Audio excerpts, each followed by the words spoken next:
ये होता है रेडिएटर, ठीक है। आगे समझ में? एक चीज समझो ना, ऐसे घास को नहीं काटा आपने आदत ही को नहीं, गाड़ी में घास को नहीं काटा तानिया लाग सी काल गाड़ी मारी क्यों इस धीरे करना चल रही को नहीं मेरी ऑप्टिकल में गाड़ी सही मारी खुद की चलावा की आदत को नहीं उठा पर वो भी जरूर मैं धीरे चलवाऊं बाकी जगह 4 या 5 दिन हो जाए दिन आप आए कहाँ कल छोड़ दे चाल बदे चढ़ बस चेप दे स्पीडू चेपड़ा देख लो आज स्पीडू चेपा ना फिर भी आपने रिजल्ट बढ़िया हो 60% रिजल्ट हो 5 ऑप्टिकल में 5 ध्यान है तो इजी भी कोई चीज़ करवानो भी इजी को नहीं तो करनो भी इजी को नहीं चीज़, ठीक है। भी हिसाब में आप धीरे धीरे चलांगा आराम से समझाऊंगा फिर स्पीड पकड़ लिया अगर आप लास्ट में ओवर रेडिएटर, ठीक है। रेडिएटर होता है उसमें सबसे ऊपर क्या लगी रहती है, रेडिएटर केप लगी रहती है। मैं हर चीज़ की टच करता जाऊंगा, ठीक है। रेडिएटर केप में 2 वाल होते हैं, एक पीआरवी होता है, एक वीआरवी होता है, ठीक है। पीआरवी होता है उसकी फुल फॉर्म होती है प्रेशर रिलीज वाल, और वीआरवी होता है उसकी फुल फॉर्म क्या होती है, वैक्यूम रिलीज वाल होती है। ये होता है पीआरवी वाल, प्रेशर रिलीज वाल या ओवरफ्लो पाइप, एक ही चीज होते हैं दोनों, ठीक है। ओवरफ्लो पाइप ये होता है ओवरफ्लो रिजर्व टैंक, आ गया समझ में?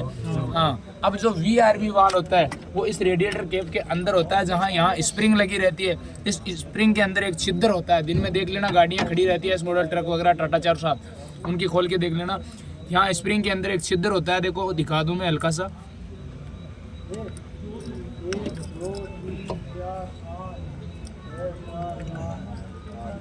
देखो ये यहाँ लगी हुई है, ठीक है। ये होता है वीआरवी वाल, वैक्यूम रिलीज वाल, आ गया समझ में? जाबर इस गाड़ियों में आज पानी डालना, ठीक है, लेवल बहुत नीचे चला गया है, आ गया समझ में? इसमें होता है वीआरवी वाल, आ गया? हाँ, वीआरवी वैक्यूम रिलीज वाल। अब देखो जो आपका रेडिएटर केप होता है वो लगी कहाँ रहती है, रेडिएटर अपर टैंक के ऊपर, ये होता है रेडिएटर अपर टैंक, ठीक है। अब बनावट की बात करें तो रेडिएटर केप रेडिएटर जो अपर टैंक होता है वो किस चीज़ का बना होता है, वो निर्धारित करता है कोर पे नाम चेंज हो रहे हैं, 3-4 क्लास हो गए, कोर पे, ठीक है। कोर पे कैसे डिपेंड करेगा, अगर कोर एल्यूमिनियम की बनी है तो आपका अपर टैंक और लोअर टैंक किस चीज़ के बने होंगे, प्लास्टिक के बने होंगे। अगर आपकी कोर कॉपर की बनी हुई है तो अपर टैंक और लोअर टैंक कॉपर के बने होंगे, ठीक है। आप देखोगे अपनी पुरानी बोलेरो में उसमें कॉपर के बने हुए हैं, अब नहीं आ रहे कॉपर के, क्यों? महंगा बहुत पड़ता है कॉपर, प्लास्टिक है, हाँ प्लास्टिक के आ रहे। अब क्या होता है, जो अपर टैंक होता है उसकी एक होज पाइप होती है, होज पाइप उसे बोला जाता है जो रबर और नायलॉन की बनी होती है, साथ में उसमें हवा और पानी का प्रवाह रहता है, उसे हमेशा होज पाइप बोला जाता है। अब जो अपर टैंक की होज पाइप होती है उसमें एक थर्मोस्टेट वाल लगा रहता है। थर्मोस्टेट वाल का काम क्या होता है, इंजन का तापमान नियत बनाए रखने का काम होता है, ठीक है। अब हाँ, थर्मोस्टेट वाल। अब क्या होता है, थर्मोस्टेट वाल होता है वो इंजन के पानी का टेम्परेचर अगर 80 डिग्री या 80 डिग्री से ज़्यादा है तो उस पानी को रेडिएटर में भेज देता है। अगर उसका टेम्परेचर 80 डिग्री से कम है तो उसको कहाँ भेज देता है, वापस इंजन गर्म होने के लिए। कैसे? क्योंकि ये ओपन ही नहीं होता, अगर उसका टेम्परेचर 80 डिग्री या 80 डिग्री से ज़्यादा है तो ही ओपन हो पाता है। आगे आराम से समझ में। अब आपको पूछा जाता है कि थर्मोस्टेट वाल कहाँ लगा रहता है, तो आपको बताना है कि रेडिएटर का जो अपर टैंक होता है उसकी होज पाइप में लगा रहता है, या जो होज पाइप जहाँ इंजन में कनेक्ट होती है वहाँ लगा रहता है। अब क्या होता है, जो अपर टैंक होता है उसमें कैसा पानी रहता है, आप बताओगे मेरे को? गर्म पानी रहता है। तो अब क्या होता है, अपर टैंक के नीचे काई आएगो चून आयो है लेड़ू बनेगा, ठीक है। अपर टैंक के जस्ट नीचे क्या लगी रहती है, कोर और फिंस लगी रहती है। अब क्या होता है, कोर में हमेशा पानी बहता है, कोर हमेशा खड़ी लाइन होती है, फिंस होती है वो 2 कोर के बीच लगी रहती है। 2 कोर के बीच एक फिंस नहीं होती, अनेक के फिंस होती है, ठीक है। अभी ये मत बोल देना कंटिन्यू फिंस होती है, 2 कोर के बीच लगी रहती है हमेशा। अब क्या होता है, जैसे ही आपका ये रेडिएटर फैन घूमेगा तो बाहर की हवा को अंदर की तरफ खींचेगा। हवा किससे टकराएगी, फिंस से टकराएगी। कोर में पानी चल रहा है, पानी ठंडा होकर कहाँ चला जाएगा, लोअर टैंक में चला जाएगा। लोअर टैंक में क्या रहता है, या कैसा पानी रहता है, ठंडा पानी रहता है। अपर टैंक में गर्म पानी। हर डाउट क्लियर करते चलो साथ साथ। जो लोअर टैंक में ठंडा पानी रहता है वो कहाँ जाता है, इंजन में। इंजन में कैसे जाएगा, लोअर टैंक की एक होज पाइप होती है, देखो ये, ठीक है, ये होज पाइप होती है, ये ठंडे पानी को कहाँ ले जाती है, इंजन में ले जाती है। अब ऐसे तो है नहीं कि अपने आप चलकर चली जाएगी, यहाँ लगा रहता है वाटर पंप, जैसे कूलर में हुआ आपने वो वाटर पंप, वाटर पंप होती है, ठीक है। वाटर पंप क्या करता है, ठंडे पानी को खींच कर कहाँ ले जाता है, इंजन में ले जाता है, ठीक है। फिर वो सर्कुलेट होकर गर्म होकर वापस कहाँ भेज देता है, अपर टैंक थर्मोस्टेट वाल्व के माध्यम से। अब देखना, अगर आपके इसमें क्या होता है, रेडिएटर में पानी और कूलेंट होता है, ठीक है। तो जैसे ही आप इस रेडिएटर को खाली करना चाहते हो तो रेडिएटर का जो लोअर टैंक होता है उसके पेंदे में एक केप लगी रहती है, उसे बोला जाता है आउटलेट केप। देखो ये होती है हमेशा जो यहाँ लगी हुई है, हाँ जी, इसको बोला जाता है आउटलेट केप। आउटलेट केप, हाँ, ये होती है इनलेट केप। क्यों, इसे अंदर डाला जाता है और उससे आउट किया जाता है बाहर, इसलिए उसे आउट केप बोला जाता है। अब देखते हैं, रेडिएटर होता है उसमें कूलेंट और पानी डाला जाता है। पानी की मात्रा होती है 70 के अनुपात या 7 के अनुपात में, और कूलेंट होता है उसकी होती है 30 या 30 के 3 के अनुपात में। 10 में से लेते हो 7-3, 100 में से लेते हो 70-30। आगे समझ में आराम से। अब देखो, कूलेंट में दो चीज होती है, एक होती है एल्कोहल, एक होती है ग्लिसरीन। जो एल्कोहल होता है वो पानी को जमने से बचाता है, और ग्लिसरीन होती है वो जंग लगने से बचाती है। अब ऐसा तो है नहीं कि रेडिएटर में जंग लग जाएगा, रेडिएटर में तो लोहे की कोई चीज ही नहीं है, तो जंग कहाँ लगेगा, इंजन में। क्यों, क्योंकि इंजन बना होता है डलवान लोहा या कास्ट आयरन का बना होता है, तो इंजन में क्या होता है, जंग लगना स्टार्ट हो जाता है जब पानी का सर्कुलेट होता है। तो इसीलिए उसमें क्या डाली जाती है, ग्लिसरीन डाली जाती है। अब क्या होता है, कूलेंट में क्या होता है, एक कलर होता है, वो क्यों डाला जाता है, लीकेज का पता लगाने के लिए। जहाँ से भी रेडिएटर होज पाइप ट्यूब वगैरह लीक होती है तो वहाँ क्या होता है, वो पानी कलर छोड़ देता है, तो उसके लीकेज का पता लग जाता है। आगे समझ में। अब क्या होता है, आप बर्फीले एरिया में पहुंचते हो तो आपका ये अनुपात 50-50 हो जाता है। आप कहीं घूमने गए हो बर्फीले एरिया में, वहां आपके पास कूलेंट नहीं है, तो आप क्या डाल सकते हो, एल्कोहल डाल सकते हो। आ गया। अब क्या होता है, जो रेडिएटर फैन होता है वो हमेशा हवा को बाहर से अंदर की तरफ खींचता है, कभी भी अंदर से बाहर की तरफ ऊपर नहीं फेंकता है, उसके रेडिएटर के अंदर की तरफ खींचता है। आगे समझ में।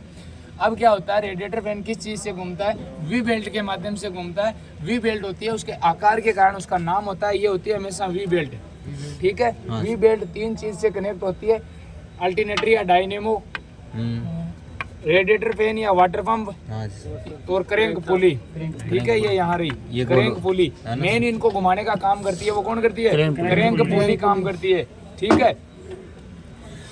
अब बात करते हैं ब्रेक की, वो हो रेडिएटर, ठीक है। कोई नहीं है तो कल की स्पीड में निकल गई। अब इनका बहुत सारा सिस्टम है, फिर कवर को नहीं होता। अब बात करते हैं ब्रेक की। ब्रेक होते हैं 4 प्रकार के, air brake, vacuum brake, hydraulic brake, DC बनाता है सर कि एसी, ठीक है। Air brake, mechanical brake, hydraulic brake और vacuum brake, air brake, hydraulic brake और मैकेनिकल ब्रेक, ठीक है। मैकेनिकल ब्रेक होते हैं वही यांत्रिक ब्रेक होते हैं, वही हैंड ब्रेक होते हैं, ठीक है। तो मैकेनिकल ब्रेक क्या होता है, हर गाड़ी में आपका लगा होता है, और किसके, एक अन्य ब्रेक के साथ लगा होता है, अकेला नहीं रहता, एक अन्य ब्रेक के साथ लगा रहता है। अन्य मतलब हो गया इन 3 ब्रेकों में से कोई सा एक ब्रेक और रहेगा साथ में। अच्छा, हाइड्रोलिक हो चाहे कोई सा भी, जैसे इसमें हाइड्रोलिक है तो साथ में हैंड ब्रेक तो है ही है। अब क्या होता है, वैक्यूम ब्रेक होता है, उसमें हवा बाहर से खींची जाती है, उसके बाद ब्रेक लगाया जाता है, जैसे अपने ट्रेनों में होता है। ट्रेनों में हमेशा वैक्यूम ब्रेक ही होते हैं। जो पहाड़ी इलाकों में माल ढोने के लिए गाड़ियाँ होती है, उनमें भी वैक्यूम ब्रेक लगाया जाता है। क्यों लगाया जाता है, बाकी अन्य ब्रेक फेल हो जाते हैं, वैक्यूम ब्रेक कभी फेल नहीं होता। वो क्या होता है, ऑटोमेटिक एक्टिव हो जाता है। जैसे गाड़ी रुकती नहीं है तो ऑटोमेटिक एक्टिव हो जाते हैं, काम करना स्टार्ट कर देते हैं, वैक्यूम ब्रेक इसलिए लगाया जाता है।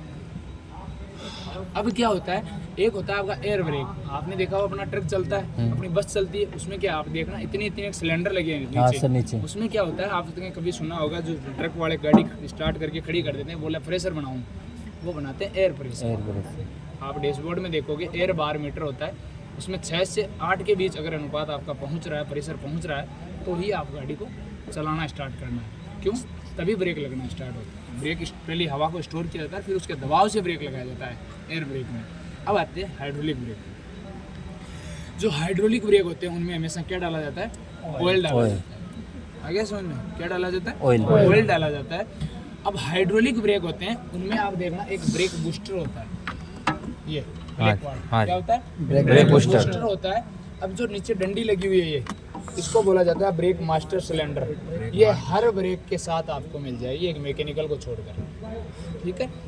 क्या है, ब्रेक मास्टर सिलेंडर। अब इस ब्रेक मास्टर सिलेंडर में 2 वाल्व लगे होते हैं, एक होता है प्राइमरी, एक होता है प्राइमरी, एक होता है सेकेंडरी, एक होता है प्राइमरी, एक होता है सेकेंडरी। आगे समझ में आराम से। अब क्या होता है, देखो प्राइमरी जो होता है ये हमेशा ऑयल से भरा रहता है, और जो सेकेंडरी होता है वो हमेशा खाली रहता है और पहियों तक कनेक्ट रहता है। जैसे ही गाड़ी स्टार्ट करोगे आप, उसके बाद है वो ऑयल प्राइमरी से सेकेंडरी में आएगा और ब्रेक काम करना स्टार्ट करेगा। अब क्या होता है, आपसे क्वेश्चन पूछा जाता है कि ब्रेक ऑयल रिजर्व टैंक कहाँ लगा रहता है, तो आप क्या बताओगे, ब्रेक मास्टर सिलेंडर के ऊपर लगा रहता है। ठीक है, ब्रेक ऑयल जो रिजर्व टैंक होता है उसमें ऑयल कौन सा डलता है, डॉट 3 ऑयल डलता है, रेड कलर का हमेशा ऑयल डलता है। ये कितनी मात्रा में आता है, तो आपको बताना है 250 से 350 मिली ml। ठीक है, ml बताना, लीटर मत बताना। अब इसके साथ देखो लगा हुआ है यहाँ क्लच ऑयल रिजर्व टैंक, ये किसके ऊपर लगा हुआ है, क्लच मास्टर सिलेंडर पर। इस पे लगा हुआ है क्लच मास्टर सिलेंडर पर। अब ये अपने पुराने बोलेरो में नहीं मिलेगा, क्यों, उनमें मैनुअल क्लच है। अच्छा, ठीक है, ये इनमें मिलता है जो हंस पावर वाले क्लच होते हैं। ठीक है, क्लच मास्टर सिलेंडर के ऊपर लगा रहता है, इसमें एक ही वाल होता है। अब बात करते हैं इसमें ऑयल कौन सा आता है, तो डॉट 4 ऑयल है, व्हाइट कलर का आता है। 3 इसमें आता है, 4 इसमें। हाँ, 3 ब्रेक में आता है, 4 इसमें आता है। पीडीएफ में आप देखोगे तो मैंने 3.4 लगा रखा है, डॉट 3 डॉट 4, वो दोनों को साथ लिखा रखा है, इसलिए मैंने 4 लिखा रखा वहाँ पे। ठीक है, और वहाँ मात्रा बताऊँ तो देखो पीडीएफ में मैंने लिखा रखी है 250 से 350, 200 से 300 लिखा रखा है, और ब्रेक के लिए लिखा रखा है 250 से 350, तो वो लगभग ही हो जाती है। हर बार आप लिक्विड में कोई भी चीज़ बताओगे तो लगभग होता है। ठीक है, उसमें 50 से कुछ फर्क नहीं पड़ता, तो वो लगभग आप ब्रेक की रिस्क के बराबर बता सकते हो, लेकिन बता देना 200 से 300 ml। पीडीएफ मैंने दे रखी है आप सबको, आप माइंड एग्जाम का ऐप डाउनलोड करना, उसमें रजिस्ट्रेशन करना, माई कोर्स में जाना, और मेरे खुद के हाथों से लिखी हुई इसमें पीडीएफ मैंने डाल रखी है पूरी ड्राइव गाड़ी की।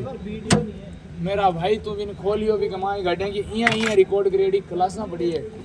ठीक है, साथ में मनीष जी की बोर्ड पर जो नंबर प्लेट वगैरह, फास्टैग वगैरह, नियम वगैरह सारी क्लासें बढ़िया, कोई ले पाड़ो चाहिए बत्ती में तो ITV को पेज क्लियर कर दे कर पाड़ो।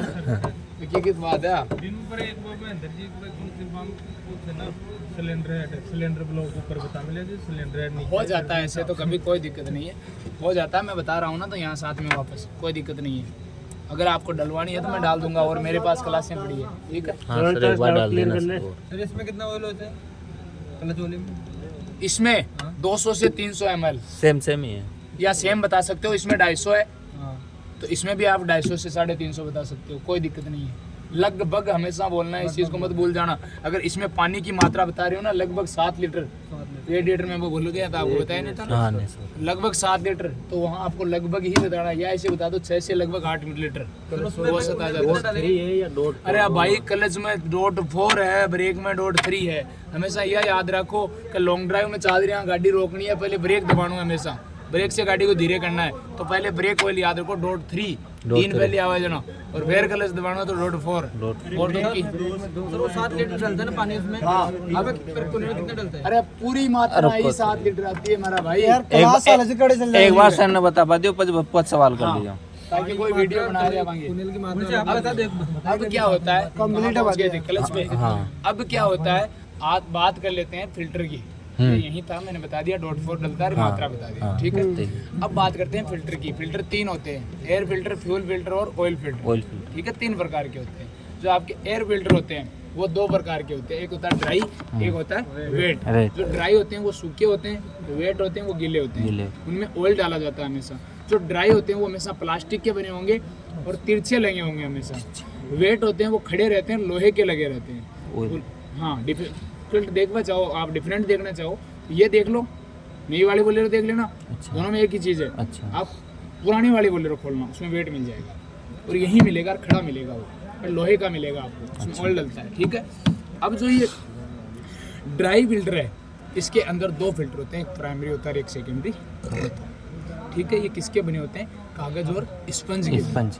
आगे समझ में आराम से, किसके बने होते हैं, कागज और स्पंज के बने होते हैं। अब जहाँ से इस पाइप के द्वारा हवा बाहर की अंदर ली जाती है फिल्टर के, इसको बोला जाता है एयर फिल्टर की सेक्शन पाइप या सक्शन पाइप। ठीक है, एयर फिल्टर की सक्शन पाइप। आगे समझ में। अब जैसे ये एयर फिल्टर चौक हो जाता है, होते हैं, तो आपको कैसे पता लगेगा, जो एयर फिल्टर का इंडिकेटर है, इसमें रेड कलर का सिंबल आ जाएगा, प्रेस करना है। हाँ ना, ऐसे ही आ जाता है। अच्छा, ऐसे आ जाता है, चौक होने पर इसमें रेड कलर का सिंबल आ जाता है। आपको एयर फिल्टर खोलना होता है, उसकी सफाई करनी होती है। सफाई कैसे की जाती है, कभी भी नमी के मौसम में सफाई नहीं करनी होती है, साथ में हवा के तेज प्रवाह से साफ नहीं करना है वरना वो फट जाएंगे। हल्के प्रवाह से साफ करना है। आगे समझ में। सफाई करने के बाद, सेट करने के बाद वापस इस इंडिकेटर को एक बार प्रेस करके छोड़ना है, इसमें वाइट कलर का सिंबल आ जाएगा और ये काम करना स्टार्ट कर देगा। यहाँ से फिल्टर होकर साफ हवा कहाँ जाएगी, वो इंजन में चली जाएगी, जहाँ सिलेंडरों में एग्जॉस्ट स्ट्रोक के सक्शन स्ट्रोक के माध्यम से अंदर ली जाती है, वहाँ पहुँच जाएगी। आगे समझ में। अब बात करते हैं ऑयल फिल्टर की। ऑयल फिल्टर होता है वो इंजन के ऑयल संप में लगा होता है हमेशा, ठीक है, जहाँ इंजन ऑयल एकत्रित रहता है वहाँ लगा होता है। यहाँ देखोगे आप नीचे, यहाँ आपको तिरछा मिलेगा, या तो ब्लैक कलर में देख लेना या रेड कलर में आपको यहाँ नीचे लगा मिलेगा, यहाँ पे देख लेना सुबह गाड़ी में देख लेना, गाड़ी खोले, ठीक है। अब क्या होता है, एक थार खड़ी रहती है, देख लिया करो।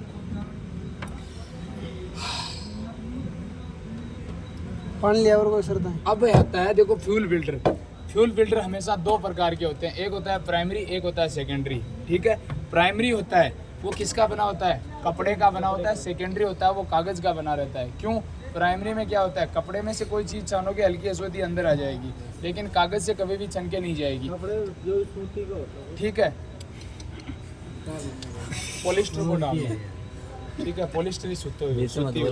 अब देखो क्या होता है, जो प्राइमरी होता है उसमें कौन सा, कपड़ा, सेकेंडरी कागज। अब आप पूछोगे कि सर इनमें से फिर प्राइमरी और सेकेंडरी कौन सा है, तो आप इसकी नहीं बता रहा हूँ मैं, हर गाड़ी की बता रहा हूँ, आप नोट कर लेना ये दिमाग में चीज़। जिस फ्यूल टैंक की जो पाइप आती है वो जिस फिल्टर से कनेक्ट रहती है वो हमेशा प्राइमरी फिल्टर होता है, ठीक है। और जिस फिल्टर से पाइप निकल कर नोजल तक पहुँचती है या इंजेक्टर तक पहुंचती है या FIP पंप तक पहुंचती है, वो कौन सा होता है, सेकेंडरी फिल्टर होता है। जैसे ये कौन सी है, प्राइमरी, ये कौन सा है, सेकेंडरी। अब आप उल्टा देखोगे, नयोडी बोलेरो देखोगा ना, तो 18 प्राइमरी मिल जाएगा और 18 सेकेंडरी मिल जाएगा। वो तो आप उससे डिफाइन करोगे कि जो इंजन से टैंक से पाइप आ रही है वो कौन सी आ रही है, ठीक है। हाँ, वो प्राइमरी में आएगी हमेशा। ये होता है फ्यूल पंप, इसका काम होता है एयर निकालना, या जो फ्यूल टैंक होता है वहाँ से फ्यूल को खींचकर फिल्टरों तक लाना, ये काम होता है। अब यहाँ से फिल्टर है वो फिल्टर होकर कहाँ जाएगा, FIP पंप के पास जाएगा, फ्यूल इंजेक्शन पंप। ये होता है फ्यूल इंजेक्शन पंप। कौन सा होता है, fuel injection pump. Full form में बता दी, फ्यूल इंजेक्शन पंप, शॉर्ट में बोला जाता है FIP, ठीक है। एक बार वीडियो यूज कर लो, कहीं बोले जो एक मिनट, पंप का मैं बता रहा था आपको। फ्यूल इंजेक्शन पंप का काम क्या होता है, सही मात्रा में और सही समय पर फ्यूल को कहाँ पहुँचाना, सिलेंडर में पहुँचाना, ठीक है। फ्यूल को सही मात्रा और सही समय में कहाँ पहुँचाना, सिलेंडरों में पहुँचाना, ठीक है। आपने देखा होगा कि एक्सीलरेटर ज़्यादा लगाते हैं तो फ्यूल ज़्यादा खाती है गाड़ी, फिर क्या होता है, आपकी गाड़ी कभी कभी क्या बोलते हैं हम कि यार एवरेज को नहीं दे रही, ठीक है, फिर आप एवरेज सेट करावा, तो वो FIP पंप के द्वारा ही होता है। क्यों? देखो ये जो एक्सीलरेटर का वायर होता है, देखो ये अंदर से आ रखा है, ठीक है, ये एक्सीलरेटर का वायर होता है, ये यहीं आकर कनेक्ट होता है। देखो कैसे काम करता है, मैं आपको दिखाऊं, छोड़ना भाई एक बार, ठीक है। ये ऐसे काम करता है, देख लो, आ गया, ये वायर रहा, ये ही होता है FIP पंप, ठीक है। ये किसको क्या करता है, एक सही मात्रा में और सही समय पर फ्यूल को कहाँ पहुँचाता है, सिलेंडर में पहुँचा देता है, ठीक है। लो भाई, अब क्या होता है, जो फ्यूल होता है वो सिलेंडरों तक पहुंचा दिया जाता है। अब घुसेंगे हम बाद में इंजन में, पहले हम बैटरी पढ़ लेते हैं, ठीक है। देखो ये होती है बैटरी, ठीक है। बैटरी होती है वो 12 वोल्ट की होती है हमेशा, कभी भी 24 वोल्ट की नहीं होती, इस चीज़ का ध्यान रखना। बैटरी हमेशा 12 वोल्ट की होती है। अब क्या होता है, जिन गाड़ियों में सेल्फ स्टार्टर मोटर सुना होगा आपने, वो 12 वोल्ट की होती है, उन गाड़ियों में 12 वोल्ट की बैटरी लगी होगी। जिन गाड़ियों में 24 वोल्ट की होती है, जैसे बड़ी गाड़ियों में तो सेल्फ स्टार्टर मोटर, तो उनमें क्या होती है 12 वोल्ट की 2 बैटरी लगाई जाती है। अब उनको कनेक्ट कैसे किया जाएगा, 2 नेगेटिव हो गए, 2 पॉजिटिव हो गए, तो एक बैटरी का नेगेटिव एक का पॉजिटिव आपस में कनेक्ट कर दिया जाता है, और फिर जब बच गया एक नेगेटिव और एक पॉजिटिव, उनको इन टर्मिनलों के माध्यम से कनेक्ट कर दिया। आ गया समझ में? अब क्या होता है, इनका आकार छोटा बड़ा होता है बैटरियों का, तो ये जो लेड की धातु की जो प्लेटें लगी होती है उनकी संख्या बढ़ने पर इसका आकार या साइज क्या हो जाती है, बढ़ जाती है। ठीक है, अब इसके अंदर क्या डाला जाता है, लिक्विड फॉर्म में जो डाला जाता है वो डाला जाता है H2SO4 सल्फ्यूरिक अम्ल और आसुत जल, डिस्टिल वाटर बोल दो, आसुत जल बोल दो। ठीक है, अब क्या होता है देखो, बैटरी का एक नेगेटिव होता है और एक पॉजिटिव होता है। आपका मान के चलो यहाँ से बैटरी का यहाँ लिखा होगा, मिटा दिया, मिट गया। अब आप पता कैसे लगाओगे, तो देखो जो पॉजिटिव टर्मिनल होता है वो हमेशा नेगेटिव की तुलना में थोड़ा सा मोटा होता है, और जो नेगेटिव होता है वो पॉजिटिव की तुलना में थोड़ा सा पतला होता है। इस चीज़ का ध्यान रखना। अब क्या होता है, जो पॉजिटिव होता है वो हमेशा रेड कलर का होता है, नेगेटिव होता है वो ब्लैक कलर का होता है हमेशा। और कहाँ कनेक्ट रहता है, बॉडी से कनेक्ट रहता है हमेशा। देखो ये रहा, हाँ जी, ठीक है, ये बॉडी से कनेक्ट होता है। और जो पॉजिटिव होता है वो कहाँ कनेक्ट रहता है, सेल्फ स्टार्टर मोटर से कनेक्ट रहता है। ठीक है, आप देख लेना, दिन में देख लेना आराम से। अब देखना इसको रेड कलर का क्यों बनाया गया, इसके पीछे भी तो कोई रीजन होगा। रेड किसको दिया जाता है हमेशा, डेंजर को, खतरे को दिया जाता है। तो क्यों दिया जाता है, जब भी आप बैटरी को हटाओगे तो सबसे पहले नेगेटिव हटाओगे। ठीक है, क्यों, रीजन, अगर आपने पॉजिटिव हटा दिया तो ये बॉडी से पहले से कनेक्ट होकर अर्थिंग बंद रुकी है, ये कहीं ना कहीं टच हो गया तो तुरंत स्पार्क हो जाएगा। इस चीज़ को समझते हो आराम से। अब क्या होता है, सबसे पहले नेगेटिव हटाया जाता है और बाद में पॉजिटिव हटाया जाता है। अब आप लगा रहे हो बैटरी को तो सबसे पहले पॉजिटिव लगाओगे और बाद में नेगेटिव। इसी वजह से इसे रेड वायर दिया गया। आगे समझे। अब बैटरी आपकी क्या होती है, डिस्चार्ज भी होती है। तो इसको चार्ज कौन करता है, डायनेमो या अल्टरनेटर इसको चार्ज करता है। अब वो किसको किस में बदलता है, वो यांत्रिक ऊर्जा को विद्युत ऊर्जा में बदलता है हमेशा, मैकेनिकल ऊर्जा को विद्युत ऊर्जा में बदलता है। आगे समझ में आराम से। अब चलते हैं इंजन में।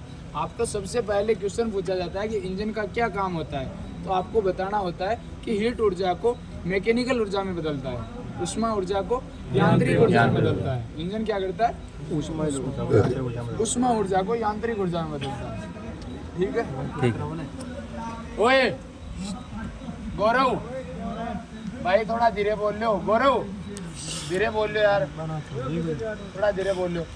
अब देखो बात करते हैं इंजन की। मैंने ये बता दिया, आपको क्वेश्चन पूछा जाता है कि इंजन का क्या काम होता है, इतना क्वेश्चन हमेशा पूछा जाता है। तो आपको ये बताना होता है कि वो हीट ऊर्जा को मैकेनिकल ऊर्जा में बदलता है। आंसर इसका यही कंप्लीट हो जाता है। अब इंजन पूरा खोल के समझते हैं आराम से। देखो यहाँ कोई चीज़ नहीं है अभी बताने लायक, मैं ऐसे ही बता रहा हूँ, अपने मन से बहुत दूर ले जा रहा हूँ आपको, थोड़ा सा सिक्कर जंक्शन से वहाँ आगे थोड़ा सा। ठीक है, अब क्या होता है, इंजन दो प्रकार के होते हैं हमेशा। एक होता है इंटरनल, एक होता है एक्सटर्नल। कैसे, इंटरनल कंबशन चैम्बर और एक्सटर्नल कंबशन चैम्बर। एक्सटर्नल कौन से होते हैं, बाह्य दहन इंजन वाले एक्सटर्नल होते हैं। इंटरनल कंबशन चैम्बर होता है आंतरिक दहन इंजन। जो एक्सटर्नल होते हैं, जो बाह्य दहन इंजन होते हैं, वो होते हैं स्टीम इंजन, भाप इंजन जो पहले चलते थे। उनमें क्या होता है, विस्फोट सिलेंडर से बाहर होता है और फिर ऊर्जा प्राप्त की जाती है। इंटरनल कंबशन चैम्बर में क्या होता है, दहन सिलेंडरों के अंदर होता है और ऊर्जा प्राप्त होती है। अब ये है इंटरनल कंबशन चैम्बर। ये दो प्रकार के होते हैं।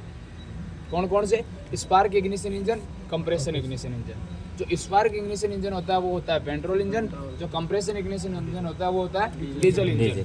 अब ये भी दोनों दो दो प्रकार के होते हैं, 2 स्ट्रोक और 4 स्ट्रोक। 2 स्ट्रोक होता है, 2 स्ट्रोक बोल दो, या 2 सिलेंडर या 4 सिलेंडर या 6 सिलेंडर, एक ही चीज़ है वो, कोई डिफिकल्ट चीज़ नहीं है, डिफरेंट चीज़ नहीं है। ठीक है, अब क्या होता है देखो, आपको पता कैसे लगेगा कि ये 2 सिलेंडर है, 4 सिलेंडर है, 6 सिलेंडर है।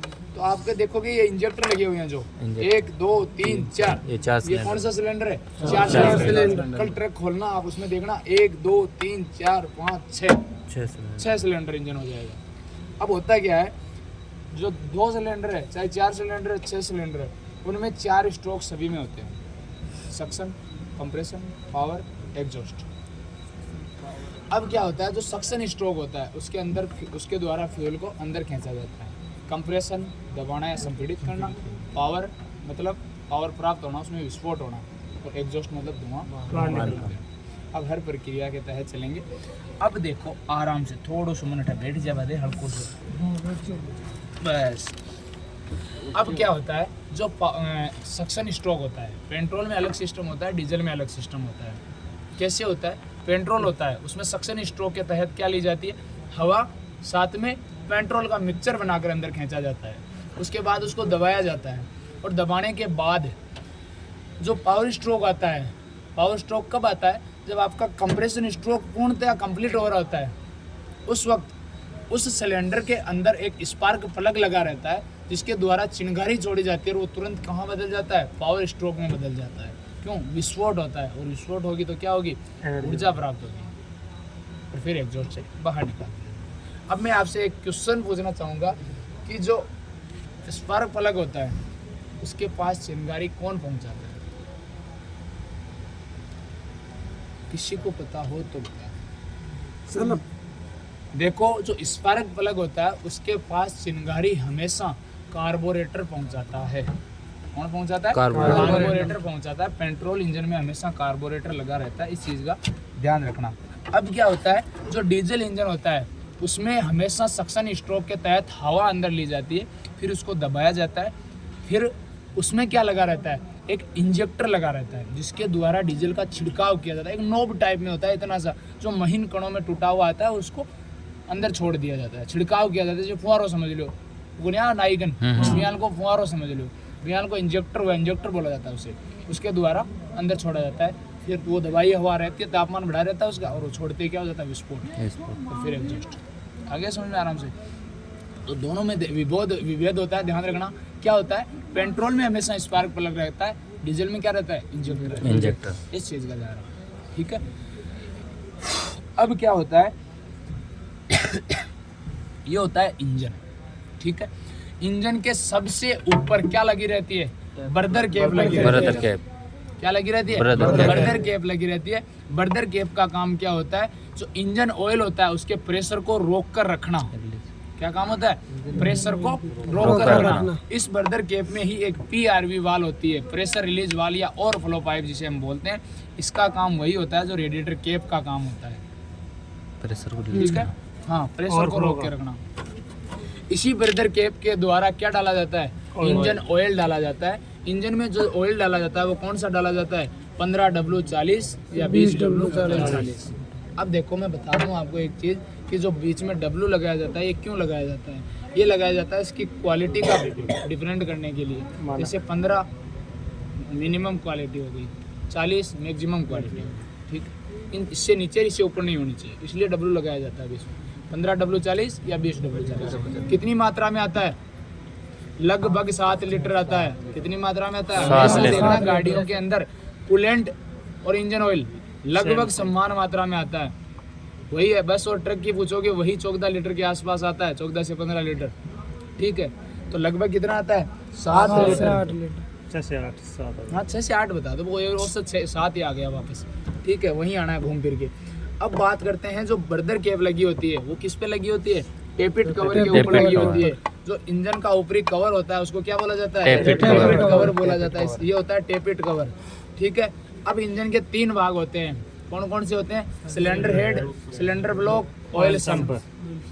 आप मेरे को ये बताओगे, जो सिलेंडर ब्लॉक होता है वो किसके नीचे लगा रहता है?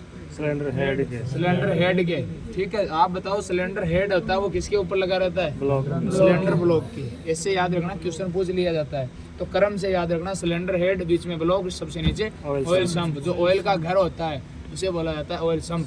जहाँ ऑयल, इंजन ऑयल स्टोर होता है उसे बोला जाता है ऑयल सम्प। इस चीज़ का ध्यान रखना। मैंने आपको ऑयल फिल्टर बताया था, ये चीज़ भी बताई थी, वो कहाँ लगा रहता है? ऑयल सम्प में लगा रहता है, ठीक है। वो जुड़ा ऑयल सम्प से रहता बाहर है हमेशा इंजन से, इस चीज़ का ध्यान रखना। अब क्या होता है, जो आपका ऑयल है वो डालने के बाद कहाँ जाएगा? ऑयल सम्प में। अब आप गाड़ी स्टार्ट करोगे तो पुर्जे घूमेंगे तो घिसेंगे तो होंगे गर्म होंगे तो घूमते हुए कहाँ जाएंगे? ऑयल सम्प में जाएंगे। सम्प में जाएंगे तो ऑयल में से जैसे ही गुजरेंगे वो क्या हो जाएंगे? ठंडे हो जाएंगे। साथ में थोड़ा सा ऑयल उठाते हुए ऊपर अपने साथ ले आएंगे। वही ऑयल कहाँ रह जाएगा? सिलेंडर की दीवारों पे लग जाएगा। अब उस सिलेंडर की दीवारों पे रहेगा, बार बार आता जाएगा, तो क्या होगी? सिलेंडर की दीवारें लीकेज होने के चांसेस बहुत ज़्यादा बढ़ जाएंगे।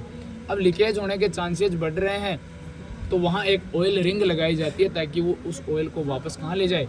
ऑयल सम्प में ले जाए। अब क्या होता है, बार बार पिस्टन गति करता है तो ऑयल सिलेंडर की दीवारें होती है उससे क्या होती है?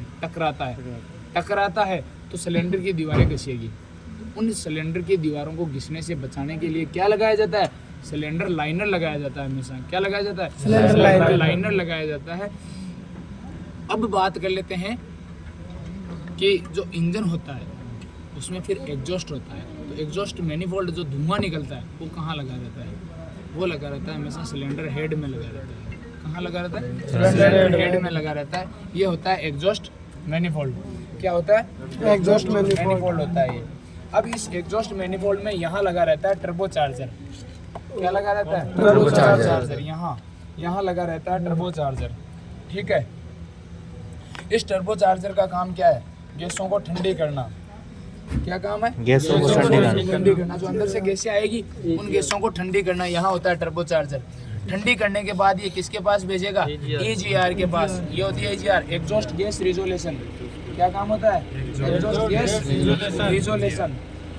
अब क्या होता है? ये गैसें शुद्ध कैसे करती है? ये जो टर्बो चार्जर के पास में से गैसें आएगी ठंडी होने के बाद, अब क्या होगा? इसमें से जो शुद्ध गैसें होगी उनको तो छांट कर ये इंजन के पास भेज देगा, और जो अशुद्ध गैसें होगी उनको कहाँ भेज देगा? साइलेंसर से होते हुए बाहर भेज देगा। साइलेंसर में हमेशा दो भाग होते हैं, एक होता है कैटेलिटिक कन्वर्टर और एक होता है मफलर। क्या होता है? कैटेलिटिक कन्वर्टर और मफलर। कैटेलिटिक कन्वर्टर का काम होता है जो अत्यधिक हानिकारक गैसें होती है उनको कम हानिकारक गैसों में बदलना, और जो मफलर होता है उसका काम क्या होता है? आवाज को कम करना।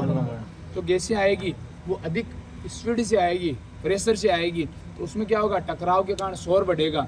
अब क्या होता है? जो आपका मफलर होता है उसमें हमेशा आप देखना ऐसे ब्लेडें सी लगी रहती है, उनसे टकराकर उसको गैसों को बहुत धीमी कर दिया जाता है, जिसके कारण वो शोर कम होगा। आप देखोगे बड़ी बड़ी फैक्ट्रियाँ होती है उनके ऊपर मफलर लगे रहते हैं, वो हमेशा शोर को कम करने के लिए ही लगाया जाता है। आ गया समझ में आराम से? ये चीज़ें तो थी इंजन में। अब मैं आपको एक चीज़ बता दूं, पेट्रोल इंजन और डीजल इंजन का आप कैसे पता लगाओगे? तो जो पेट्रोल इंजन होता है वो डीजल इंजन से हमेशा हल्का होता है और साइज में छोटा होता है। इस चीज़ का ध्यान रखना। ये दो विभेद होते हैं, देखने में से पता लग जाता है। ठीक है, अब देखो ये होता है वुड पूरा का पूरा। ये अलग वाला अंदर वाला ब्लैक वाला नहीं बता रहा, ये ढक्कन बता रहा हूँ। ये होता है हमेशा वुड। वुड में तो बोल देना, वुड लकड़ी होती है। वुड। ठीक है, ये होती है हुड स्टैंड। बोलेरो में आपको यहाँ मिलेगी। ठीक है, ये होती है हुड स्टैंड। हुड में दो लोग होते हैं, एक प्राइमरी होता है एक सेकेंडरी होता है। जो अंदर से खुलता है गाड़ी के वो प्राइमरी होता है, बाहर से खुलेंगे सेकेंडरी होंगे। ठीक है, आ गया समझ में आराम से?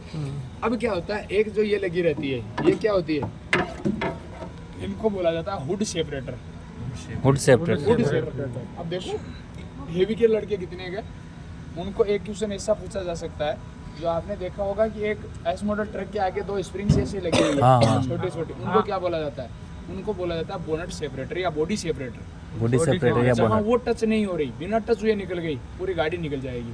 ठीक है, वो ऐसे थोड़े बाहर से रहते हैं। ठीक है, उनको बोला जाता है बॉडी सेपरेटर। इस चीज़ का ध्यान रखना, वो बहुत ज़्यादा पूछा जाता है। बॉडी सेपरेटर बोला जाता है उनको। ठीक है, कोई नहीं बता पाएगा आपको, पूछ लेना चाहिए आप किसी से। उसको बोला जाता है हमेशा बॉडी सेपरेटर। आ गया समझ में? आ गया। और क्या होता है बता दिया मैंने, वुड। ये थी क्लास। अब बच गई, देखो एक चीज़ मैं आपको बता दूँ आराम से, एक चीज़ बच गई, टायर की क्लास, लाइटों की क्लास और प्री चेकिंग। प्री चेकिंग के तहत ही मैं आपको अंदर का जितना भी सिस्टम होता है वो सारा बता दूंगा। सर कूलेंट रिजर्व टैंक कौन सा है इसमें से? अब मेरे को देखो, मैं जितने भी डाउट है वो आपकी एक एक क्लियर कर दूंगा। मैं यहीं हूँ, कहीं नहीं जाने वाला। घबराना मत, हड़बड़ाहट मत करना। हड़बड़ाहट करते ही मैं तुरंत छोड़ दूंगा। ठीक है, वीडियो बन गया, बंद कर लो आराम से। डाउट